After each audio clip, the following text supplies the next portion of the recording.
tous, bienvenue sur BTLV. Sommes-nous réellement aux commandes de notre existence? C'est la question à laquelle nous allons tenter de répondre avec Géraldine Prévost-Gigant.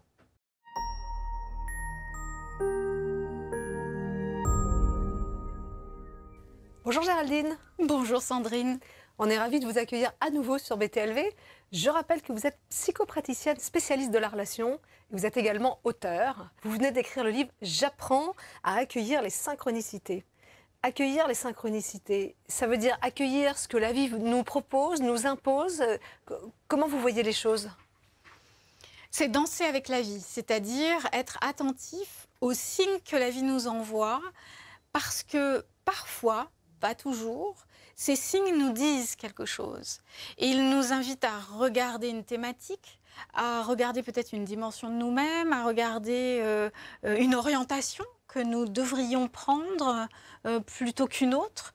Il nous interpelle sur aussi notre monde inconscient, c'est-à-dire que observer, accueillir les signes de l'existence, que ce soit des coïncidences ou les synchronicités, c'est entrer dans un mode relationnel avec la vie via le cerveau droit, c'est-à-dire celui qui est le même que lorsque l'on rêve la nuit. C'est le même langage, c'est le langage de la symbolique. Et ça peut nous permettre d'en apprendre plus sur nous-mêmes. C'est une façon d'entrer en relation avec la vie d'une façon humble et respectueuse aussi de l'existence.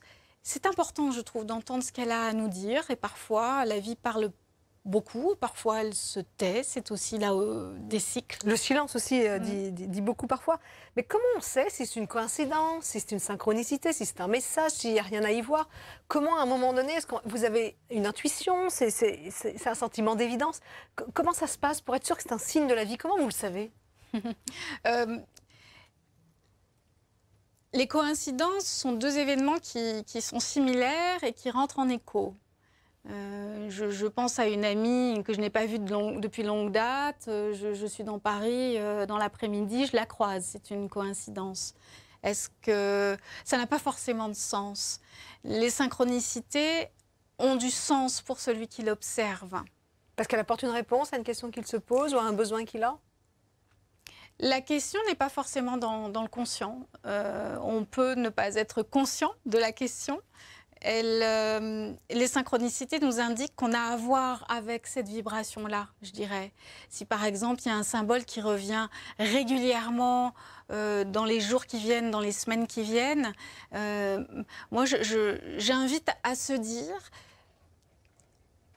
C'est une énergie à laquelle je suis connectée. Et de ne pas chercher forcément à savoir ce que cela veut dire parce que ça va prendre sens au bon moment. Au moment où on a atteint un seuil de maturité dans notre réflexion, dans notre évolution. Et ça émerge de soi-même. C'est important, je trouve, d'être dans cet équilibre entre humilité, lâcher prise, réceptivité. Voilà, et de ne pas être dans le vouloir, le saisir, le avoir une réponse. Ça, c'est plus de l'ordre de l'ego. Vraiment recevoir les informations, elles n'ont pas de sens pour l'instant, elles en auront peut-être demain.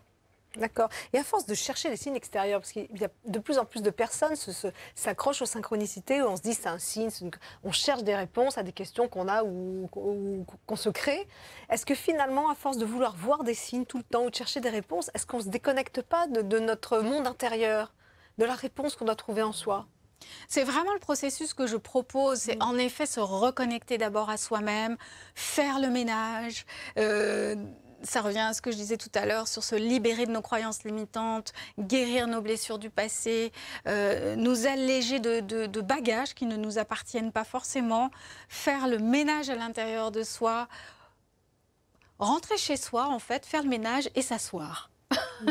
À l'intérieur de soi. Et ensuite, s'ouvrir à ces informations qui arrivent jusqu'à nous. Parce que moi, je suis convaincue que de toute façon, nous sommes dans un champ de conscience. Donc, et d'énergie peut-être? Et d'énergie. Et si à l'intérieur de moi, il n'y a pas la place, si c'est chaotique, si je suis embrumée de plein d'informations contradictoires, je vais chercher à l'extérieur des informations, mais je ne vais pas être je ne vais pas relationner avec l'existence.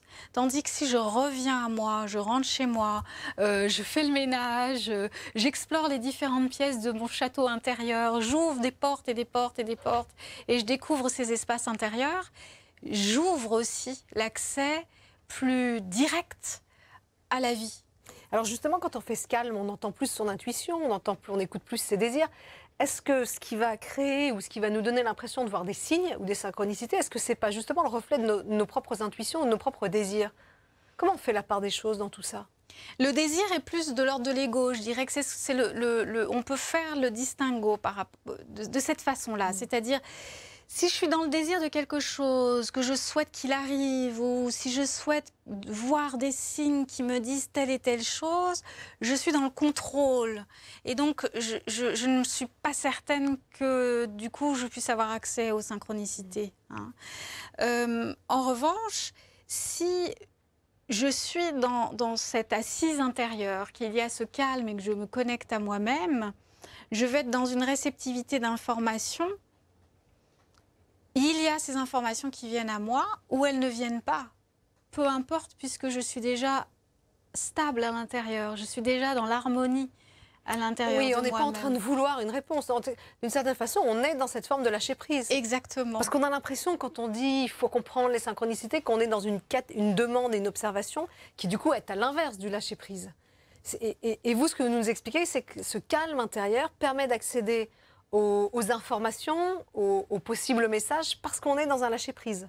C'est ça. Comme quand on marche dans une forêt, parce que finalement cette démarche est très chamanique, hein, comme lorsque l'on marche dans une forêt. Quand on marche dans une forêt, au bout d'un certain temps, on rentre automatiquement dans un état modifié de conscience. Si en plus on est hypersensible, on va être connecté aux arbres, à la nature, au chant des oiseaux, on va sentir l'humidité de la terre, enfin voilà, on va vraiment ne faire qu'un avec cette forêt. Et à ce moment-là, il se peut que l'on voit des phénomènes, une branche dans une direction, un oiseau spécifique qui aura du sens éventuellement pour nous. Donc on voit bien que l'on marche dans cette forêt juste pour profiter de cette forêt, pour recevoir cette énergie bienfaitrice, et on ne veut rien de plus. Ben, finalement, c'est cet état d'esprit-là que nous pouvons transposer à notre vie de tous les jours, notre vie urbaine. On peut aussi, de cette même façon, avoir cet équilibre de connexion à notre environnement. Et dans notre environnement des villes, c'est plus difficile, mais en même temps, ça peut être aussi une façon de transcender et de rendre plus beau une vie urbaine qui est parfois un peu stressante et, un peu rude. Oppressante et voilà. Un peu envahissante. On peut devenir esclave ou dépendant des synchronicités à force de tout le temps vouloir soit les provoquer, soit les analyser. Est-ce qu'on peut devenir justement, devenir dépendant et en perdre notre lâcher-prise finalement? Les obsessifs, les gens obsessionnels auront une petite tendance à ça.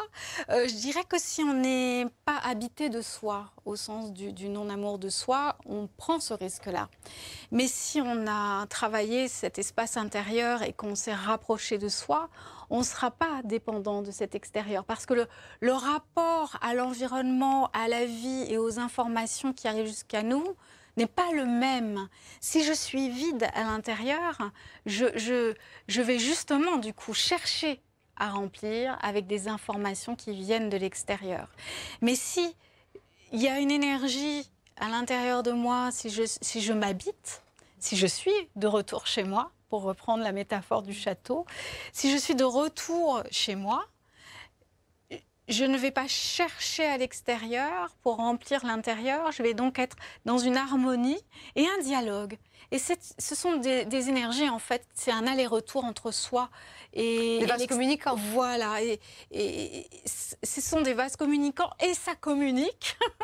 et du coup, il n'y a pas la dépendance. Il y a la dépendance si on cherche à utiliser l'information, les signes, les coïncidences, les synchronicités, pour remplir un vide existentiel. Oui, c'est-à-dire où on n'est pas en confiance.